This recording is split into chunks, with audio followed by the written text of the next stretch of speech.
কালীতলা বিসর্জন ঘাট পরিষ্কার বলবা নামটা কি কালীতলা হ্যাঁ কালীতলার বিসর্জন ঘাট।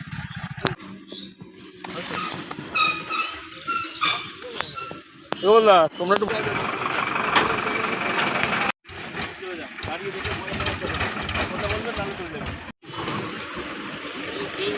বাগানে আগুন খায় না আমাকে এখন কোথায় আছিস?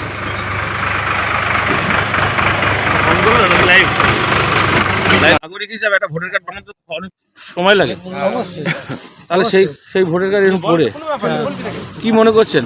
এটা জালিয়াতি মনে করছে। এটা কি করেছেন এরকম?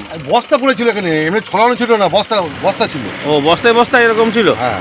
তো কি মনে করছেন এগুলো কি গুরুত্বপূর্ণ বিষয়? লোকের বাড়িতে কাগজপত্র ফেলতে আর পারে। লোকের বাড়ি এত ভোটার কার্ড হয়? ভোটার কার্ড এখন শুনছি, ভোটার কার্ডটা কি করে জানবো আমরা? এখন ওর ভেতরে কি আছে?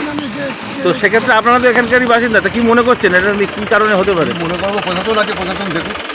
আচ্ছা, কারণ পরিকল্পিতভাবে কাজটা হয়েছে সেটা প্রশাসন দেখুক বা নির্বাচন কমিশনার দেখুক। কারাই পরিকল্পনা করছে বলে মনে হয়? এটা মনে হয় বিজেপি পরিকল্পনা করে এই কাজগুলো করছে। বিজেপি তো অভিযোগ করছে রাজ্যের শাসক দল এইভাবেই ক্ষমতায় আসছে। না, এটা বিজেপিই করছে। কারণ আমরা তো ভুয়ো ভোটার ধরার জন্যই লোকের ভোটার লিস্ট নিয়ে লোকের বাড়ি বাড়ি যাচ্ছি, দেখছি এখানে কোনো ভুয়ো ভোটার আছে কিনা। বলবো যার সময় দেখে গেলাম, দিয়ে এখন আমি এসে দেখছি এনারা তুলছে। আমার ভাবি যে এত ভোটার কার্ড কোথার থেকে আসলো। ঠিকানা টিকানা সব বুঝতে পারছেন নাকি? না, আমি তো পড়াশোনাই জানি না, কি করে বুঝবো?